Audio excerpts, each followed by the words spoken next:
Coach Amy, and today's recipe is super fudgy brownies. Now these are great to have as a dessert, or I actually use them just as like a quick energy bite. I'm an early morning workout person, and I don't like to work out at an empty stomach, and I also don't like to eat beforehand. So these are perfect. Just for a quick bite to give you that little bit of extra energy. They have carbs, protein, and fat in them, so it's the trifecta for a snack. So for this recipe, you're going to need oats, cocoa powder, creamy almond butter, and creamy is very important. If you use the thicker kind, it's gonna be much harder to work with, so I highly suggest the creamier the better. Chopped walnuts and pumpkin seeds if you like nuts and seeds. If not, you can also omit them. 3 very ripe bananas. You want them to be super ripe so they're easier to mash and they're gonna be sweeter. And with the oats, what I did is it is 1.5 cups of oats, but you're gonna turn it into oat flour. Now all you have to do is throw it in a blender, a couple pulses, and you'll see it turns into a flour consistency. So it takes all of maybe like 20 seconds to make. I believe you can buy oat flour already made, but if you have oats in a blender, you could do it in no time at all. I also suggest for this one to either use an 8x8 or an 11x7 pan. I'm using an 8x8 because I like these a little thicker. So just spray that with cooking oil real quick, and then preheat your oven to 325. All right, so to get started, we're gonna mash the bananas first. And like I said, the riper the better.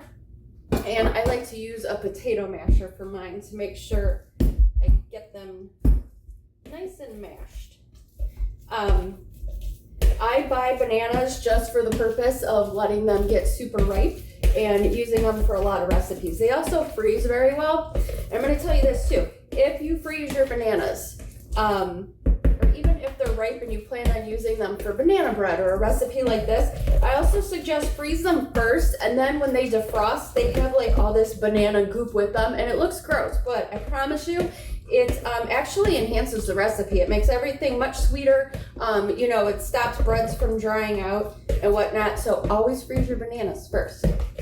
Okay, so you want to mash the bananas until it kind of looks like a pudding consistency. So you'll see they're super mashed in there. All right, next I'm going to add the oat flour. All right, and the dark cocoa powder. I like dark chocolate, so when I have a recipe using cocoa powder, I always get the dark. Sometimes you can find super dark, which is very, very good. And I'm gonna make a huge mess in the process with this because I'm already dumping cocoa powder everywhere. All right. Okay, next is gonna be the 1/2 cup of creamy almond butter. My favorite brand to use is the Kirkland brand, and that's the one from Costco because, like I said, the creamier the better, and theirs is super creamy.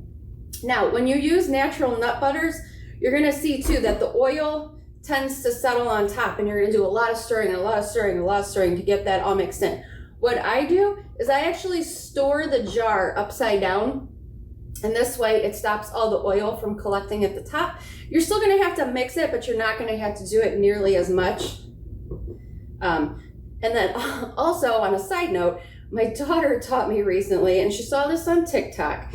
If you take a jar of peanut butter, you know how like when it starts to get to the bottom of the jar and it's harder to reach in there, if you turn it upside down and you spin it really fast a couple times, it will bring all the peanut butter to the top, and it has this like cool swirly effect on it. So I don't know, she saw it on TikTok, gave it a try, and it seemed to work. So that's also another option.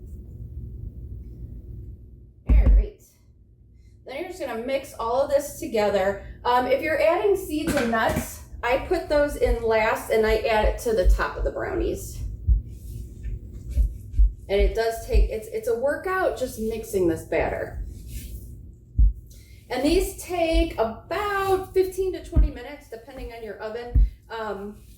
These aren't gonna be a cake-like consistency. So these are super chewy, super fudgy. They're more like a fudge than a brownie, so just watch for that when you're checking to see if they're done. Yeah, like this is resistance training, just making these brownies. Okay, and then again, I use an 8x8 pan because I like them thick. And I already sprayed this with just a little bit of cooking spray so they don't stick. These also freeze well. So if you have a ton of bananas you need to use up, you make multiple batches of these, you could also freeze them. Again, perfect for, you know, a quick dessert. For me, this is my pre-workout snack. This might be good too, just, you know, you need a little something to tide you over in before meals. This is perfect. Again, it has healthy fats with the peanut butter. You have complex carbs with the oats. We have protein with the nut butter. So there's lots of good stuff in here for you. And play around with the toppings too. You know, I'm using chopped walnuts and pumpkin seeds. You could certainly use any number of different things that you like.